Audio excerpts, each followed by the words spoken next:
Welcome to Shawnee Grows. This evening, I would like to speak to you all about regenerative agriculture, adaptation agriculture, permaculture, and biodynamic farming.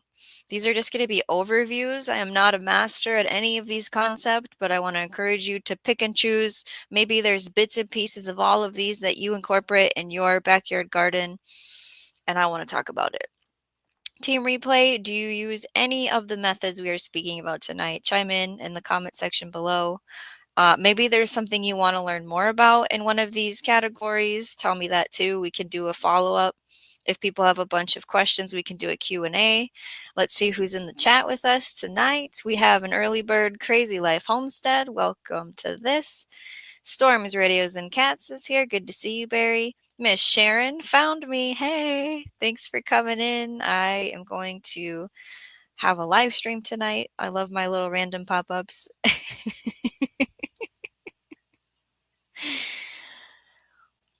It's like you're deflating or something. Crazy Life Homestead. Oh my goodness. First we're going to talk about permaculture. I think this is talked about a lot these days. I think people are quite familiar with permaculture. I'm going to do my best to explain it in my own little way.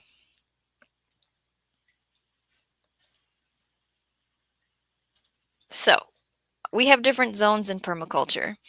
Think of this as designing a mini ecosystem in your backyard or on a larger scale for a farm. We're looking at how plants, animals, and humans interact in a space. We want everything to work together, just like nature. So the design of this is for diversity. You're having a variety of plants, a mix of animals, a resilient system where if there's challenges like pests or extreme weather, it can bounce back. So to break down each zone, zone 0 is like your house, the most used investment time and energy space. Zone 1 is your annual plants, herbs, compost, plant propagation, construction and maintenance, bike store, and other high-use activities, greenhouse, often irrigated. Zone 2 is dense planting, poultry and small livestock, orchard, polytunnels. Zone 3 is your large water storage, main crops, sheep, cows, field, shelters. Zone 4 is forestry, wood pasture, dams, foraging spaces. And Zone 5, you'll leave it wild. It's your wild zone. It's where nature's in charge. You can go there and observe, you can learn and only harvest what is abundant if there's something going on there.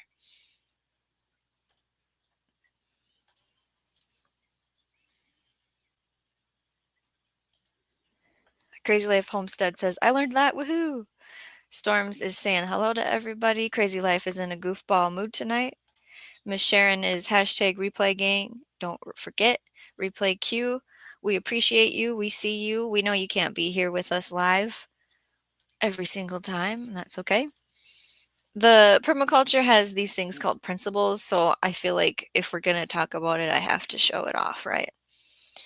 So there's 12 principles of permaculture. First, it starts with this magnifying glass, and it's saying observe and interact. Second, catch, store energy is the sun picture. Obtain a yield, apply self-regulation, and accept feedback. Use renewable resources is the picture of the logs. Produce no waste is this lovely recycling circly leaf. Design from patterns to details. It's showing leaves, fingerprints, shells. Integrate rather than segregate. They have flowers and trees together. Use small and slow solutions. Use and value diversity. Use the edges. And last, creatively use and respond to change. So if we look at an example, this is talking about a permaculture concept called a tree guild. And this is used when you're growing a food forest. So here in the picture is a cherry tree in the center surrounded by currant and gooseberry bushes. There's ginger, horseradish, comfrey, cabbages, squashes, asparagus, strawberries, peppers, ground nuts, potatoes, sweet potatoes, and green beans all growing in this area. Now, you might be wondering, why is the tree wrapped? Apparently, there's something going on with cicadas at this lady's place, and this was a way to keep it from getting attacked. Um, I didn't know cicadas attacked trees. We have full mature trees that always have cicadas on them, and we love picking the little molts off, and I've never seen them damage anything. So there's different layers to a food forest. We can talk about that.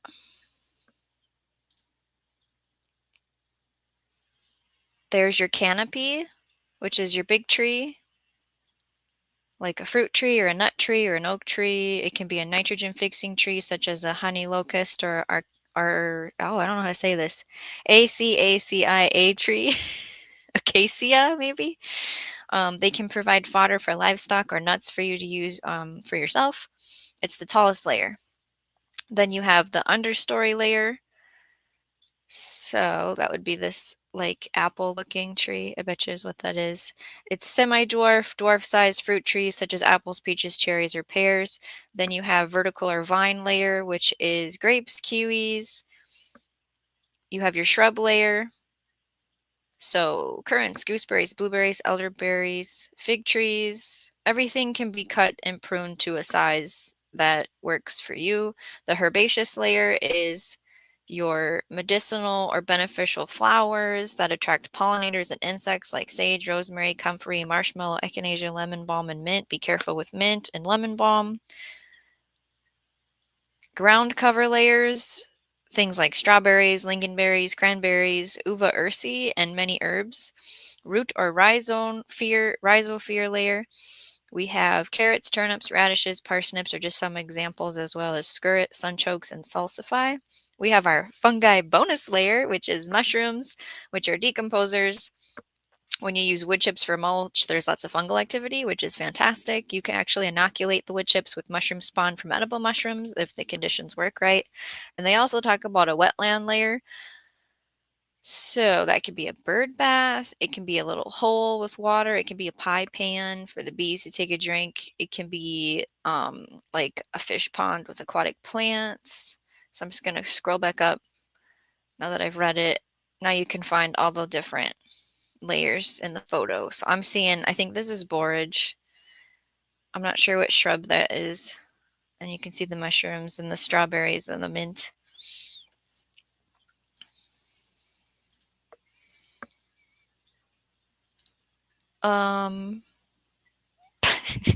If you haven't watched the replay for Storms, Radios, and Cats Sunday night live chat, go ahead and click the link and head on over after you're done with this one. Okay, stay here. Put it on your watch later. What does this say? Crazy Life Homestead. Are you posting links to these permaculture layers? So I have a lovely description that has the articles that I'm showing, and I'm going to show the description later to talk about places to watch videos, books to buy, podcasts to listen to, and things to buy. It's all laid out in the description, which I'll go over later. Bring me a shrubbery, says Storms, Radios, and Cats. YouTube police, what is up? Thanks for coming on in. We're chit-chatting about sustainable food growing systems, and I'm sure all of you have incorporated little bits and pieces of this. The thing that I'm working on over on my garden follows a little bit of permaculture and food forest stuff with the fruit guild concept, but it's called a grocery row gardening system. It's the exciting new permaculture gardening system by David the Good. He talks about it on his YouTube channel. He has full video tutorials on how to set it up. He has this wonderful book. He shows us some pictures. This is a video I'm not going to watch, but you can see how there's rows where you would walk and then rows where you essentially are putting these guilds. So there's specific parameters you can go by for as far as length and width, and you're spacing it out so you can have a tree and then a shrub and then, all the layers in that row. And as it goes on, when you plant a fruit tree, you don't get fruit that first year. So you could put more annual crops all around it and still get food out of that space. Where when you plant just an orchard, it's like not producing food year 1, year 2, maybe year 3, where this is growing food every single year. And if you were to let it go wild, it would be fine. It doesn't need you, right? So, does anyone want to speak about permaculture in their own lives?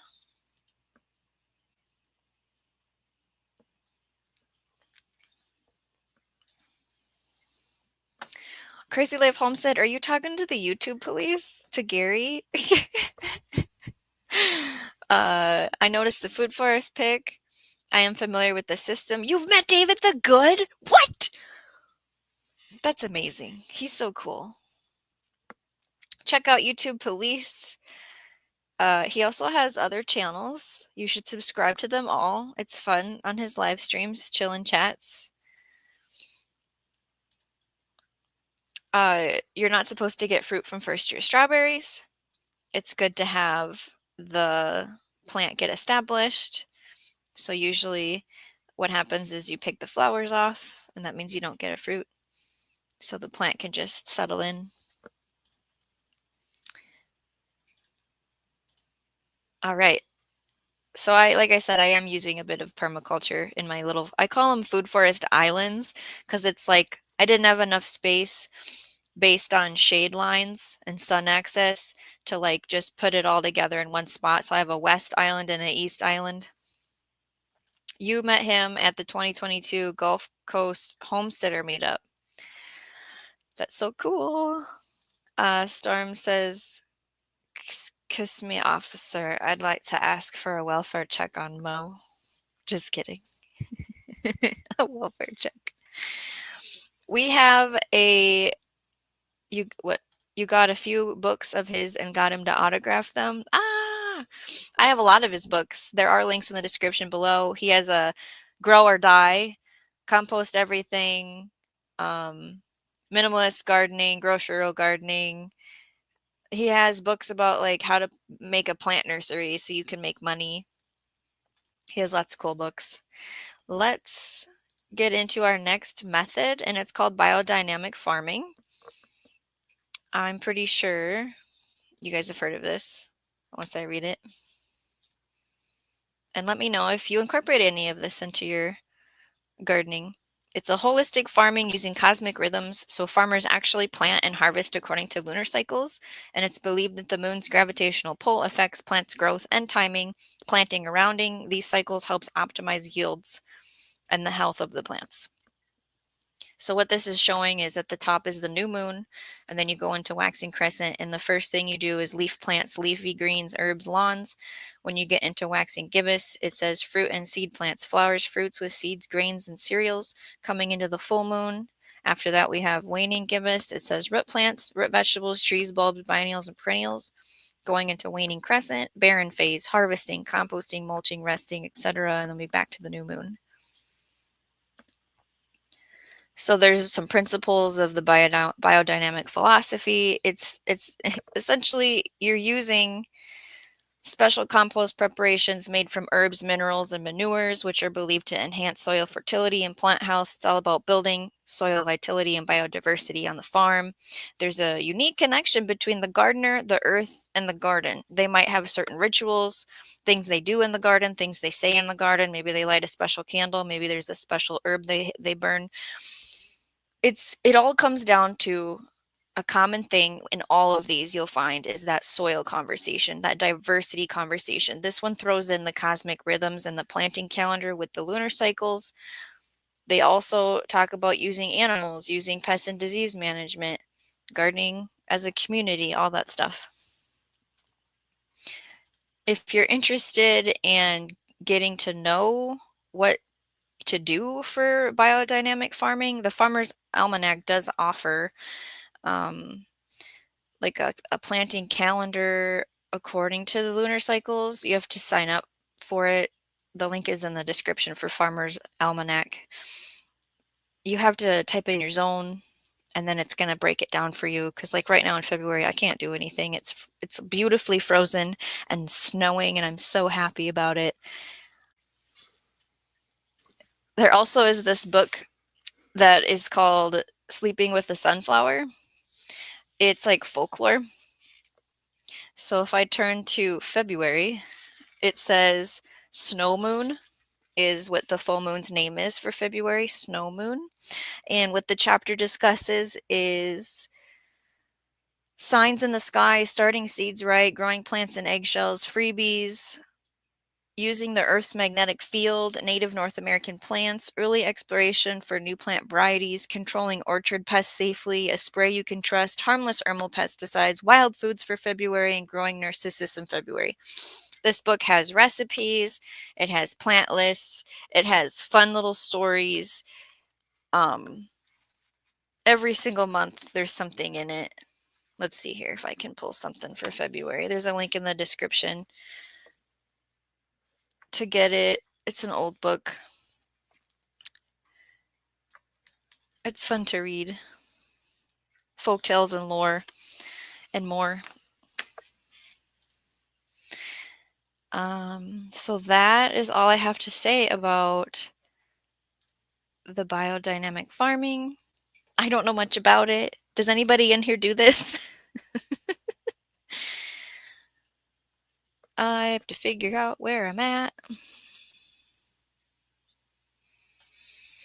Okay. Crazy Life Homestead says, I have not tried the food forest yet. Still doing the first year on the homestead thingy. Yes, watching the land the first year and observing is the first step in permaculture. So you're doing it. At Celebrating Farm Life was just talking about that in a video.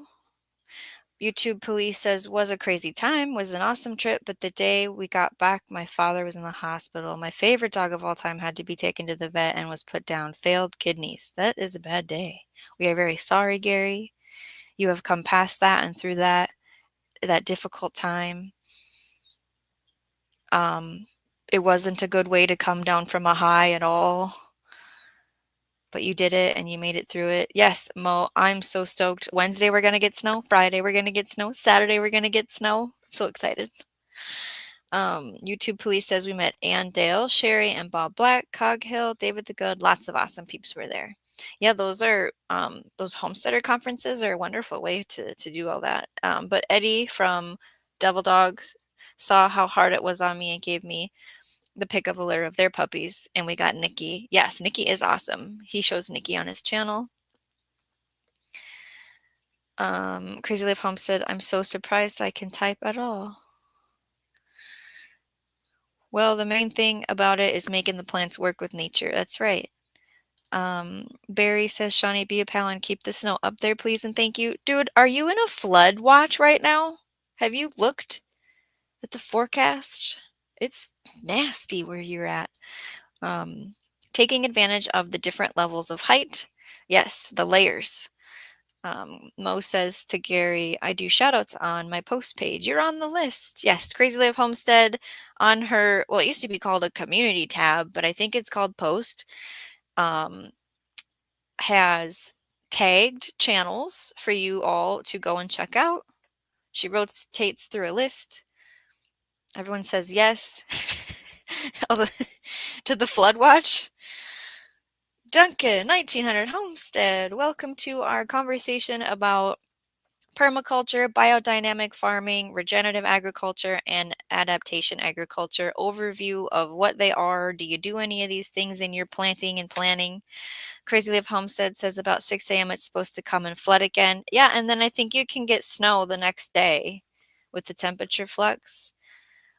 Maybe Mo not. Maybe Mo stays in the rain line.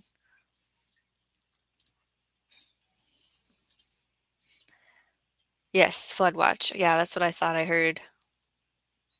And you're okay though. You're in your hilly mountain, right? You're prepared, ready for flooding. Okay, let's talk about regenerative agriculture. You do want snow? Okay.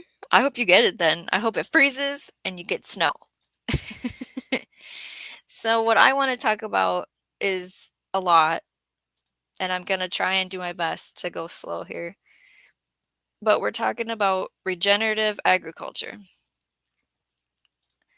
And they have this lovely plant health pyramid that we can talk about what it means. What are we talking about? So level 1 is that green bar at the bottom, and it's talking about complete photosynthesis with your plants. Okay? If you have this mastered, the plants become disease resistant for soil-borne fungal pathogens. The minerals required to achieve this level is magnesium, iron, manganese, nitrogen, and phosphorus. Okay? We're going to dig deeper into this, but not too deep. So just this is a general understanding of how does a plant get its best immune system is what we're talking about right now. So level 2 is the complete protein synthesis. It's absorbing the nitrogen, the ammonia, urea nitrates, amino acids. They're quickly converted into complete proteins. So if this has mastered, the plant has this immunity level 2 mastered, it is resistant to insects that the larvae and sucking insects include tomato hornworm, cabbage loopers, aphids, whiteflies, thrips. Minerals required are magnesium, sulfur, molybdenum, and boron. If we've mastered that chemistry in the immune system for passive immunity, we can go to level 3, which is the orange bar. This is called lipid synthesis. Just like humans, plants store their extra energy as fat. So once they've achieved their max, they have all their energy and a storage, the plants can be resistant to airborne pathogens. That's your downy mildew, your powdery mildew, your fire blight, and your rust. To reach this stage of health, plants must absorb the majority of their nutrition from the soil microbes, microbial metabolites. Again, this comes back to our soil conversation. Healthy soil, healthy plants. Let's say our plant has mastered level 3. Level 4 is secondary metabolites. So there's compounds that plants create to protect themselves. Okay. Powerful antibacterial and antifungal properties. Again, we're talking about the plant's immune system right now. They become insect resistant to beetles, stink bugs, nematodes. To achieve this, there has to be the right microbes that triggers the plant's immune system, the response, its defense, its fight or flight, right? So to do that, there's the rhizophagy cycle. So what this image is a root. At the tip of the root, it brings in different bacteria, different fungi. It takes cells in, the microorganisms, give it some nutrients. It goes through the root, it processes it, it sends it up through the stem, the veins, the leaves. It's a communication system from the plant to the soil of what it needs as it grows, as the root stretches. So let's say it's lacking something. It's going to send a signal back out the root to the microscopic soil food web. And if you have healthy soil, it can create what it needs. So as that root stretches, it's going to feed it what it asked for, giving it that healthy immune system. Why do we want a plant to have a healthy immune system? Because there's a direct connection to us. Rhizophagy is more direct pathway that soil microbes take up from the soil into the plants we eat. So we've ate the plant, now we have a healthy gut. Animals eat the plants, they have a healthy gut. We get less sick. Food is thy medicine. Okay, you following me here?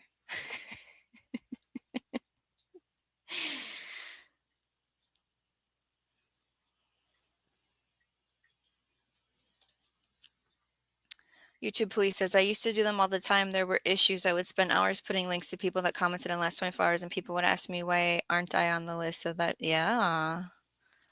I imagine it got complicated. I spent hours and hours responding to comments. I still do shoutouts, mostly for channel members, though, these days. I think that's the right path because channel members are actually contributing to your message of your main channel, Belt Loop 29, because this YouTube police channel is not monetized.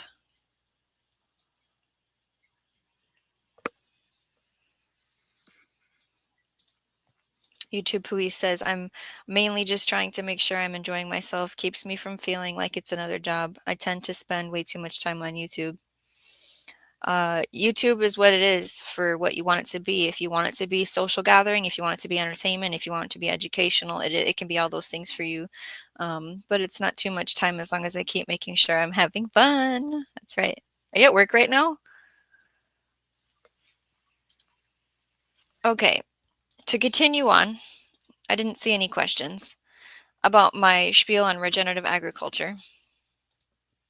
To achieve this lovely immune system of a plant, to help our immune system, activities that produce a positive impact on our soil microbes are, they're listing it as crop rotation. Now, my philosophy on crop rotation is having more than one plant family in the same space, up to 8 plant families, roots in the ground, in that space during that planting year.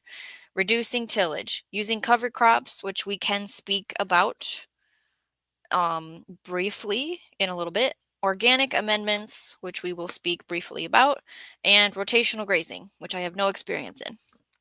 Activities that are negative would be your monoculture, that's planting the same thing in one space over and over again, overgrazing, overuse of chemicals, overuse of fertilizer, compaction, and tillage.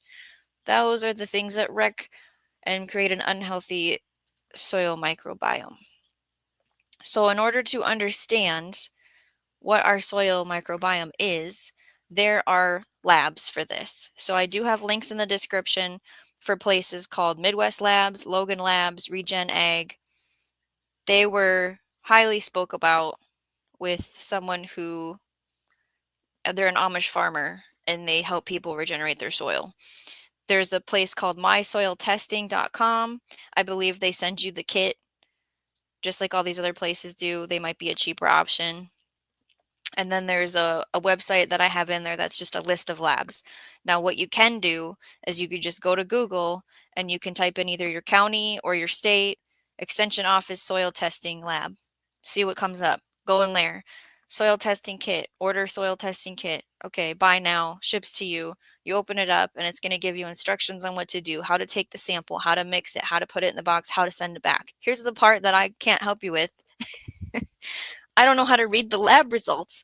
I'm hoping that they're basic layman's terms of here's what you're too much of, here's what you need. I don't know what they look like. I've never done a soil test. I can't say which of these companies is going to be a more user-friendly results page. Maybe they have a support guide system, like someone to talk to after you get that paper back of, okay, now what, right? Those are things that you could try. Has anyone in here done a soil test before?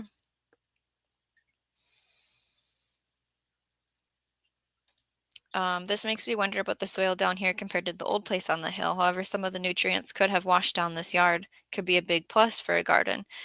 There is consideration when watching your land about runoff. What washes to it, what washes away from it. You're correct. It will be wonderful to test. There's a book in the description for Jesse Frost. It's like no-till gardening. I'll show it in a little bit, but I'm wondering, I've read the book, but I can't remember if he has an example in there. He probably does on his YouTube channel of how to like look at the soil with your eyes and understand what it is. I know he shows how to do a drainage test. He digs a certain size hole, pours a certain amount of water in it, waits a certain amount of time, pours a certain amount of water in it again, and then sets a timer on how long it takes for that to drain that second time to tell you if you have a drainage issue. He does talk about that, no-till growers, on his YouTube channel. Miss Sharon says, looky there, Shawnee hit 450. Yes, we have been climbing. I need watch hours more, so make sure you check out playlists and play them. If you've already watched it, it doesn't count. But if you haven't watched something, click on it, let it play all the way through, leave me a comment.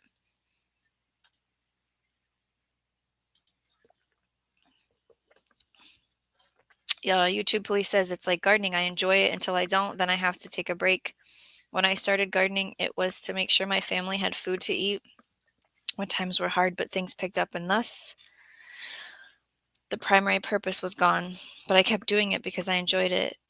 But I had no help in my huge garden, 5,600 square feet, and just couldn't keep up. When we did our live stream about garden planning checklist, and I also have a downloadable printable PDF on my website that goes with that live stream, the first question is, why do you want to garden? It can be more than one reason, but you need to know, like, going into it, like, what is your purpose? And I think that's important, and it changes, like you're saying.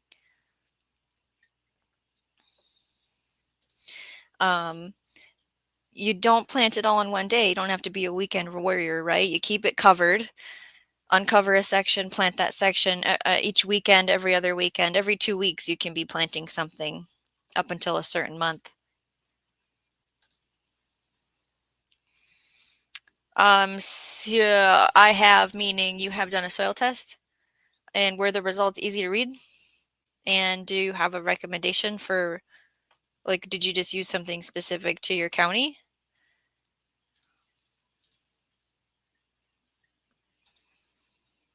Dropping links.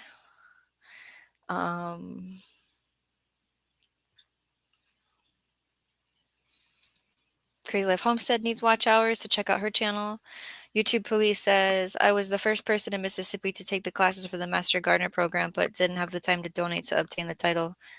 My wife has been a Master Gardener for about 12 years. You know what I think, Gary? That you don't need that to be a Master Gardener, okay? The program is great and all, and it offers great services, but I don't think you need it to be a Master Gardener. I'll tell you that right now. Miss Sharon says, I want a better quality food, that I know what is in it. That is correct. That is, there's a direct link to a healthier plant's immune system producing a higher quality of nutrition for when you consume it.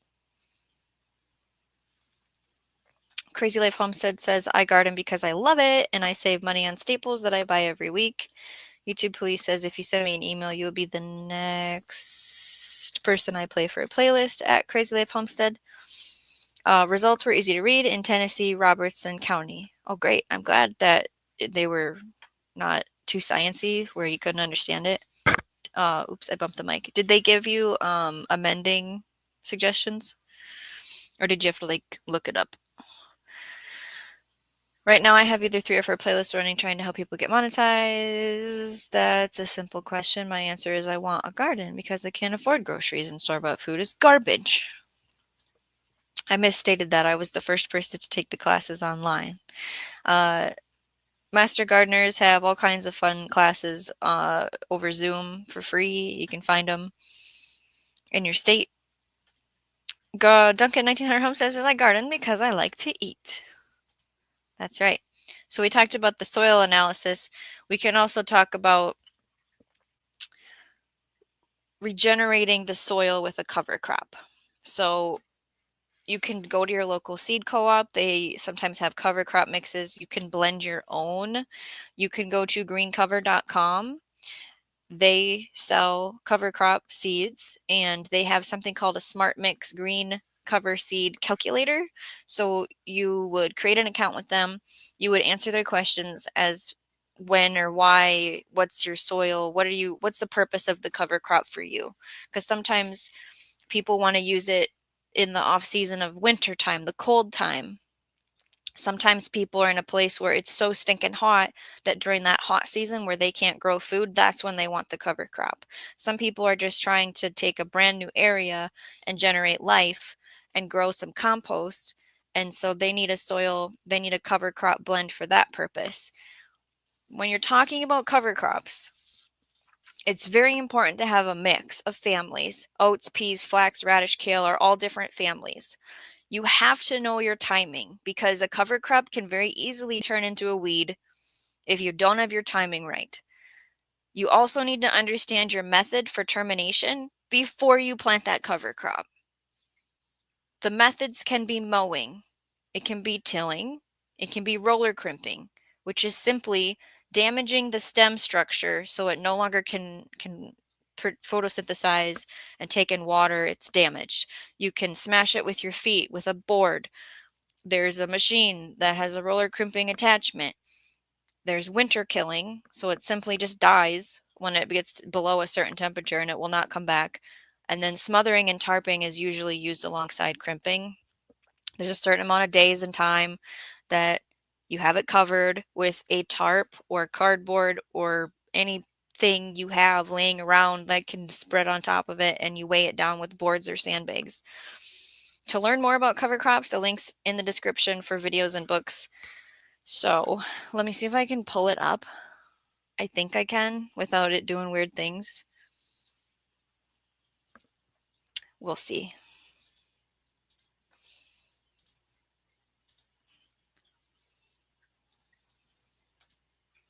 So in the description below, it's going to talk about my website, where I offer a free square foot garden planner, and there are downloadable printable PDFs for purchase, like the garden planning checklist. I also have a square foot salad garden planting guide. Then you have all of the links to the articles I looked at for the permaculture conversation. There's books, the Permaculture, a Designer's Manual, the Grocery Row Gardening book from David the Good. There's videos from Takota Coen, Permaculture for the Home Garden, David the Good's How to Start a Food Forest the Easy Way, going into biodynamic farming, all the article links, the book Sleeping with the Sunflower. There's an almanac planning guide called the North American Maria Thun Biodynamic Almanac 2025. She was the one that came up when I looked for planting guides for biodynamic farming. I don't have any experience with her. There's a video to explain what that is. Going into regenerative agriculture, all the links to the articles, the JADAM Organic Farming book, the Matt Powers Regenerative Soil, the Science and Solutions book that has recipes in it for microbial solutions, the Living Soil Handbook, the No-Till Grower's Guide to Ecological Market Gardening. I have that book. Like I said, it talks about cover crops, talks about living pathways, it talks about what's worked and what hasn't worked. He is amazing. His channel is amazing. So in videos, I have his regenerative agriculture on a small scale, what it looks like video, his no-till cover cropping video, how to choose the right cover crop video. Here's Matt Powers' YouTube channel. Here's a video about how to make compost tea. There's a whole playlist from Garden Like a Viking, homemade fertilizers and pest controls. There's a podcast from John Kempf, Kickstarting Soil Immunotherapy Foods. It's a regenerative agriculture podcast. It looks like that link doesn't work. It's not blue, so I might have to go in and fix that. But if you just look up that podcast and Google with John Kemp, it'll come up. And then he does have a YouTube channel, but like his video, you won't see him on video. It's benefits of mid-season foliar applications. Here is a link to the Urban Worm Company worm castings. Here is a link to Back to Earth Works. It is regenerative gardening kit. You can apply it as a soil drench or a foliar spray. It has directions on how to do that. You dilute it with it was 3 gallons of water, I think, a certain amount. This Back to Earth's Works website also has a product called Earth's Embrace. It is worm castings mixed with biochar that's been charged, mixed with humic acid, mixed with fish hydrolysate. So you can make this or buy it already made. This next website, Shop Farm on Central, is where you can buy biochar that you then charge yourself. You can buy rhizomes like ginger and turmeric. You can buy comfrey plants and more. They have many things for sale on the Shop Farm on Central link. Growing Farmers is who they are. There's a fish brew website where you can buy your fish hydrolysate. There's the Cultures for Health, so you can buy water kefir grains. If you follow the Matt Powers way to make a microbial solution, he uses water kefir grains. There's the blackstrap molasses that you need for the sugar to feed the microorganisms if you're going to be making your own foliar feeds. There's the buckets with the lids. There's the rain barrel. There's the link for green cover to get your cover crop seed mix. The links for adaptive agriculture, which we're talking about next, the books for that, the videos for that, and then some more things that I have put in there for books and like a soil thermometer.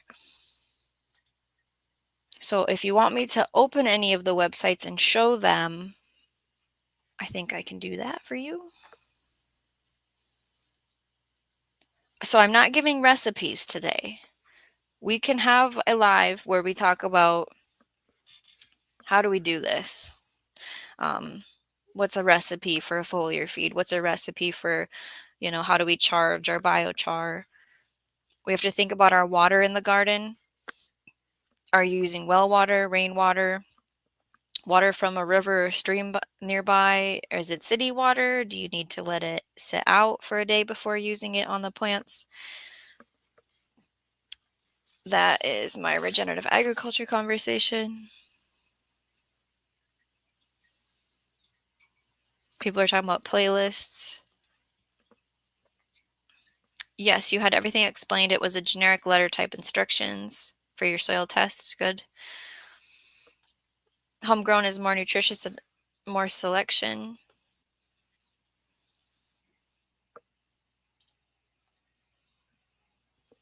Sometimes I think I would like red clover all over the yard, afraid I might regret it though. Clover yards are in right now. Is red clover something that lives in your area? I have white Dutch clover in my area. Some crop circles were made with planks and ropes. Random useless fact. I could see that.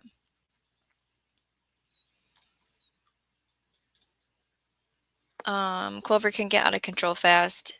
Yeah, think of all the seeds it makes on one clover head. It might not be a problem if you want it to take over your yard. It's a nitrogen fixer. It helps the bees. It's something you don't have to mow. I think it's great. Low maintenance yard option. YouTube Police is thinking about doing more gardening this year. Yeah, every 2 weeks, do something in the garden. What is this? That's what worries me about trying it. You don't want it to do that.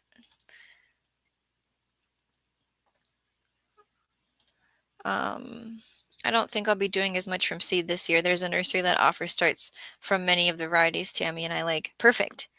I think you're not a beginner gardener, but the thing I say for like first year gardeners is either direct sow or buy a start. Don't be trying seed starting. And that's perfectly okay to support a nursery. Does it cost more? Yeah. Do you have less variety? Yeah. But you're saying it offers what you want and need. And what happens at the end is you get food that you made and you grew. That's the point of this, right?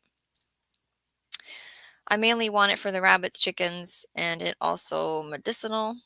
Yeah, understanding your purpose for the plant, how much you need, having control if you don't want it to overrun a space. Those are all considerations, Miss Sharon. One idea is to bury a straw bale under it. Bury, reference to core gardening, under the raised bed. Oh, and the classes that Tammy will be teaching at the meetup in Texas in April will be creating a worm bed. So it's vermiculture, and then how to make worm casting tea for fertilizer. Fantastic. Thank you, Crazy Leaf Homestead. The worm casting tea uses molasses and has microbial growth in it as well. Correct. Miss Sharon says there's some lurkers. Don't forget to hit the thumbs up. You don't have to say hi if you're shy. That's about a playlist. Our clover here is mainly red clover, and it's the most prevalent type in Kentucky, Miss Sharon. And Miss Sharon says I do have the white Dutch clover in the front yard. Yeah, I have that. And I don't have a problem with it being all over. I can tell you how to do it easily. I even did a video on it. Yeah. Yep. Talking about the playlist thingy. Yeah.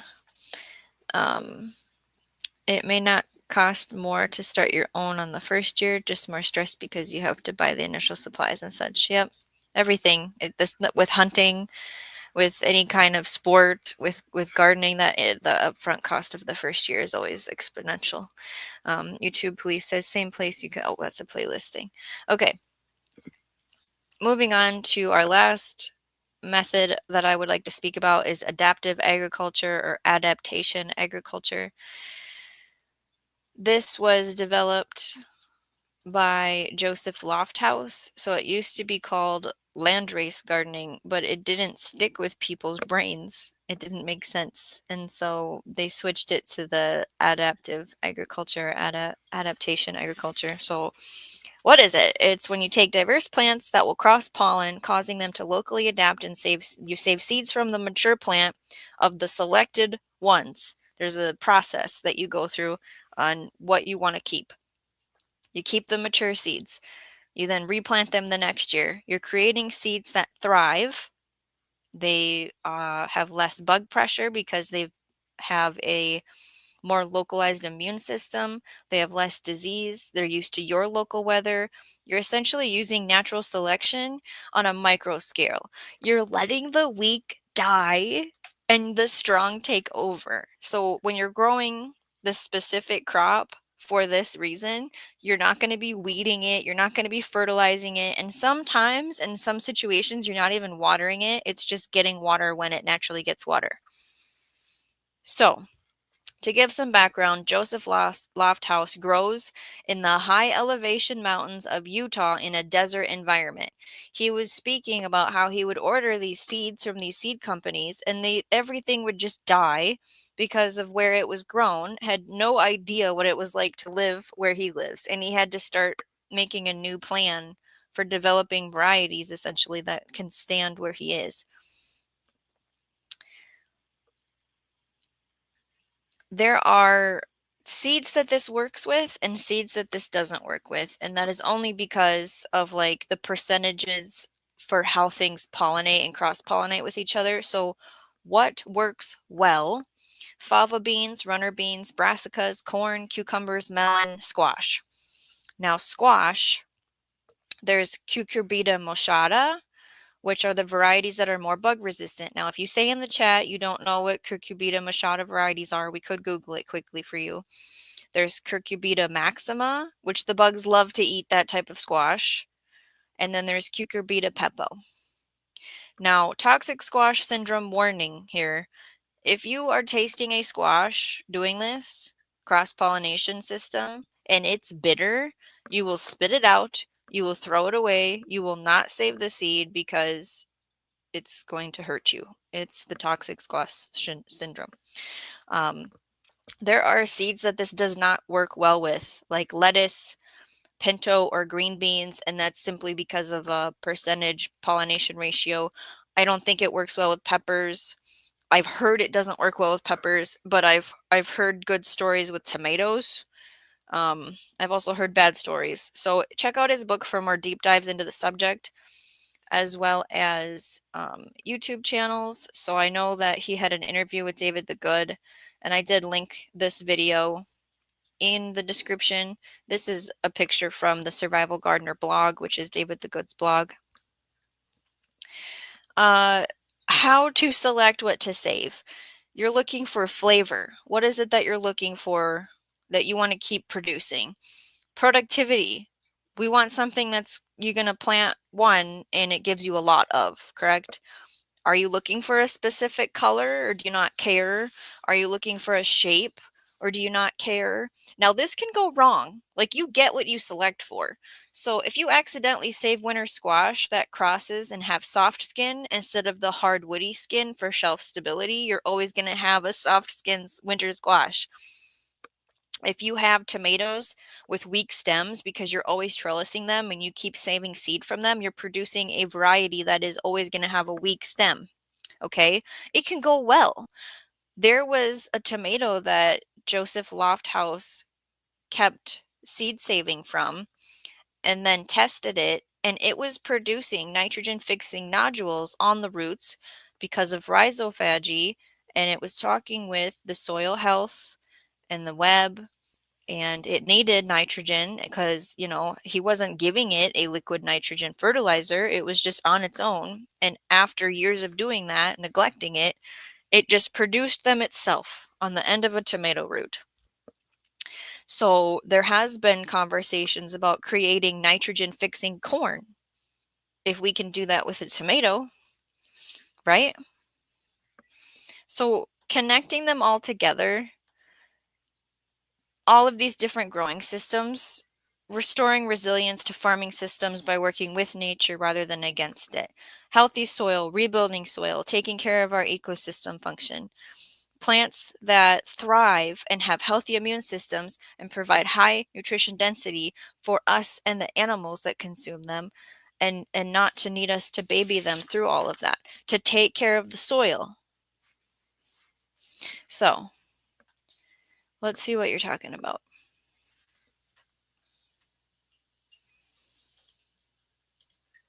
Sounds like you do as much research as I did. Kudos to you. Thanks, Carrie. Everyone close your eyes. Mo's changing for bedtime. Sounds like mediocrity. Miss Sharon has glasses on. Barry says, Gary, Shawnee does a lot of research, trials and errors, and it's impressive what she knows about gardening. YouTube Police says, I know, I've been watching her long enough and I agree. I bet she tends to be a little OCD-ish as well. Well, my husband ruined that. I was very OCD when he met me. We just celebrated our 14-year wedding anniversary. So these flowers are tie-dye roses because my bouquet thing that you hold when you get married was tie-dye daisies. And this is to have beauty, your carnations and chrysanthemums and daisies, and this one and lilies. Oh, they smell so good because we just celebrated that. And then he made a butterfly with a felt, out of felt. That's the butterfly. He's gonna watch this tomorrow. He's gonna be all embarrassed now. So if you have anything to say, I'll put it on the screen and he'll read it because he's sleeping right now. He's supposed to be sleeping right now. You can also see that, in fact, that she tends to be everywhere on YouTube as well. Yeah, am I on YouTube too much? I dare say I am, but I get things done still. Are y'all familiar with David the Good's brother, Flannel Farms? Yeah, so I just watched a video and now I can't remember what it was about for him. I know that Flower Flannel is selling bouquets this year again. And I know that they had, he was putting new fences up for 3 different paddocks for the cattle with a water chute down to the pigs. And I love what they do out there. It's big scale stuff for helping soil. I'm a go-getter, Duncan. Thanks. Oh, yes. Congratulations on our lovely celebration. And Barry says, hi, Mark, on the replay. And having fresh flowers in the house, isn't it magical, Duncan, especially this time of year?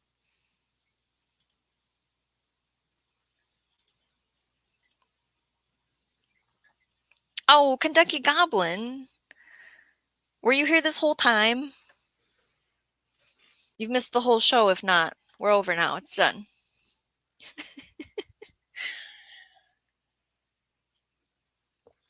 Why don't I go through, let's open something here.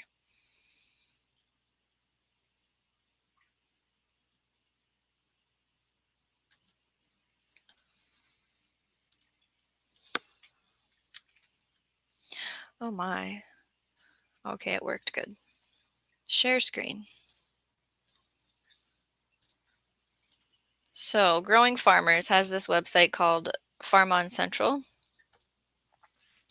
And so it says garden, herbs and flowers, roots and rhizomes, fruit plants, shrubs and trees, mushroom kits, soil health, sourdough, bulk foods, and education. So roots and rhizomes, comfrey, ginger, turmeric, garlic and onions, horseradish, Jerusalem artichoke, seed potatoes, Chinese artichoke.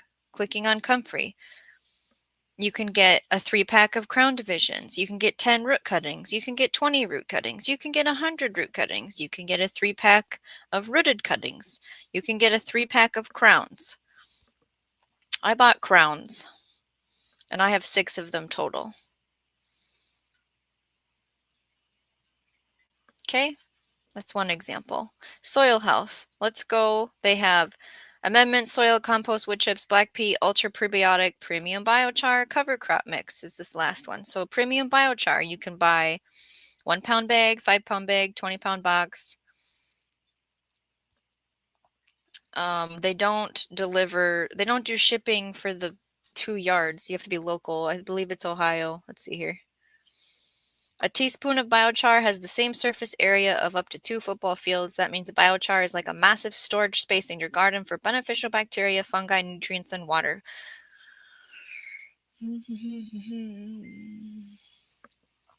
It has long-term carbon storage, soil health boost, fertilizer savings, water conservation, biodiversity benefits, soil recommendations, and it's cost-effective.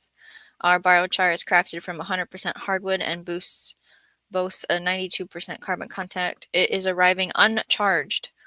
But below, you will find how to best prepare it for your garden because, yes, you need to charge it. You can use it for plant pots and seeding mixes, garden beds, landscaping, lawns and patches. Here's how we charge it. The easiest way is to use the ultra prebiotic. You're mixing 1 part with 5 parts water and soaking it up to a week, making sure it's damp. There are instructions. There's the cute packaging.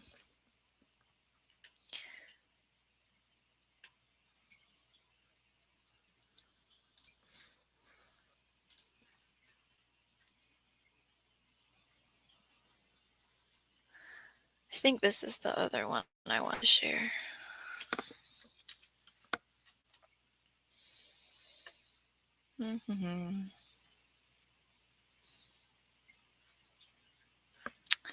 I don't want to share that. I'm just kidding. We'll go back to the chat.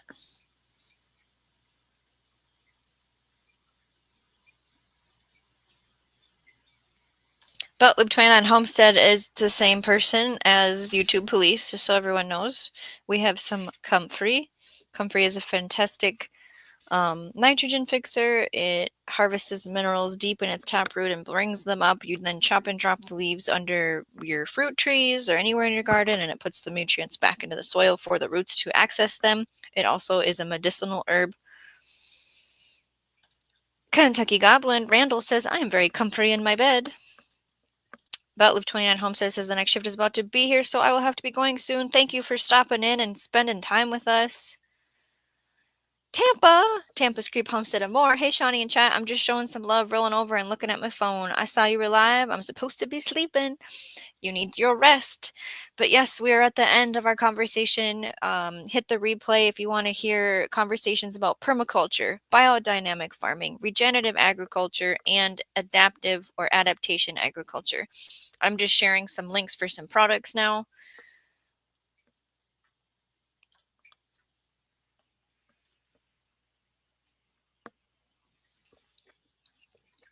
I'm not sure. Is there one specific comfrey crown to buy? So I hear that there's a comfrey that takes over and there's a comfrey that stays where it's at. They're offering. Ooh, is this? Yeah, okay, it's this one. Does it say what comfrey it is?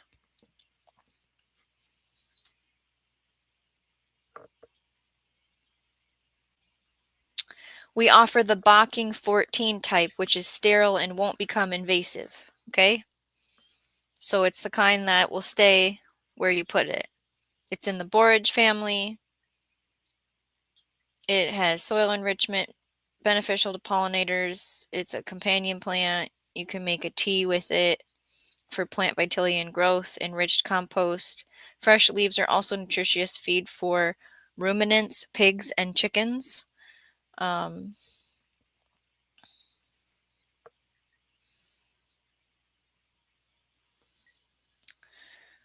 So I don't know if I answered your question. Yeah, this is where I bought mine. Bocking 14 Russian is what you want. Okay, Miss Sharon, that's what this company sells. Tampa's Creek says, I will watch the replay. I have to be up in 5 hours. What? Go to bed. Oh my goodness. Get your sleep.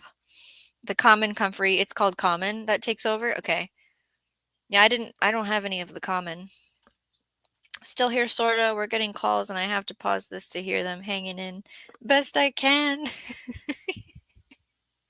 If you need to go, you need to go, Gary. You have that one. It's not invasive. Yeah, it's called the Bocking 14 type. And We'll see if it comes back. It's supposed to. I'm not sure what I'm looking for in comfrey. I guess I don't want invasive. Yeah, if you shop the link in the description, this is the kind that is not invasive. What's the name of the company? So in the link in the description, it's going to say shop.farmoncentral.com. You can also Google growing farmers and it's going to bring you to their website, and then you click shop and then it changes the website name to shop on Farm on Central. They sell garden, herbs and flowers, roots and rhizomes, fruit plants, shrub trees, mushroom kits, soil health is where I found the biochar link, sourdough, bulk foods, and education. You want to plant Bocking 14. It only spreads by root, not seed. Duncan 1900 Homestead says. I'm looking for compost and such. Kentucky Goblin says common would be better. Loop says it's very common in permaculture circles, so is hugelkultur. Kentucky Goblin says for cover crops. We do have a link in the description for a green cover crop company with a calculator so you can figure out what cover crop blend you need for your purpose. You're very welcome, Tampa. Now go to bed, lady. Let's check my list of to-dos. Like what you see. Don't forget to subscribe for more gardening chats. Check out the description, which we showed.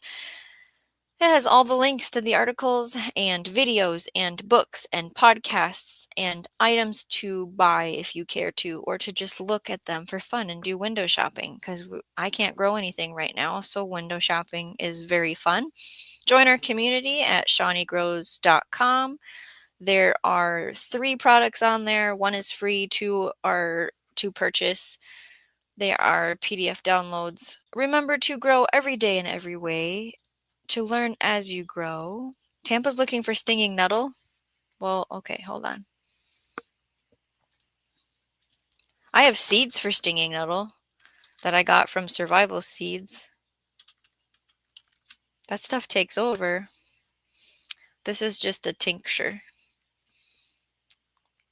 You can get stinging nettle seeds anywhere.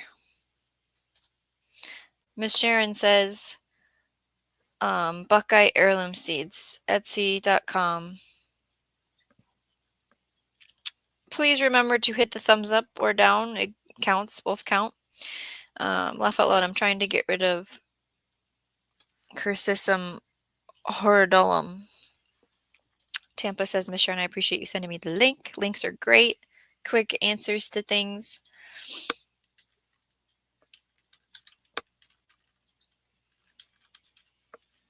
Whoops. A biennial herb that has a large taproot and fleshy side roots. It's a bristly thistle, field thistle. Whenever I see thistle, I've never had thistle get tall enough where it actually flowered. That's fun. I've never seen the flower before. I just dig it out with a shovel.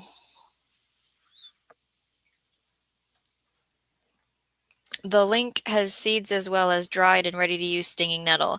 So I buy my stinging nettle teas, loose leaf teas, and tinctures from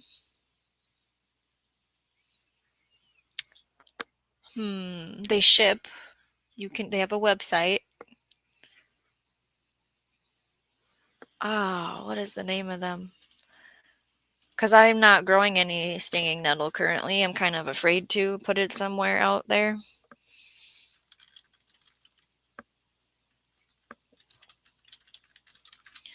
What? Oh, Lakota Made. That's what it's called. They will ship it to you. It's loose leaf teas and soaps and salves and they make so many things. Herbal remedies and personal care products, and they'll ship it right to you. So yeah, I get my loose leaf teas from them for my nettle. I have nettle tea blended with like lady's mantle and raspberry leaf, and I have all kinds of blends. I can't even start to. I'd have to go get the bag. It helps with hormones. It helps with allergies. It helps with immune system. Belt loops, making a joke. about the thistle, and then yes, nettle takes over. Heart of artichoke isn't in the nettle family. I can't grow artichoke here. Spring is close. Crocus are coming up. Wow. Along with daffodil, I won't see that till end of March, beginning of April. Crocus sativa would be a nice plant to have.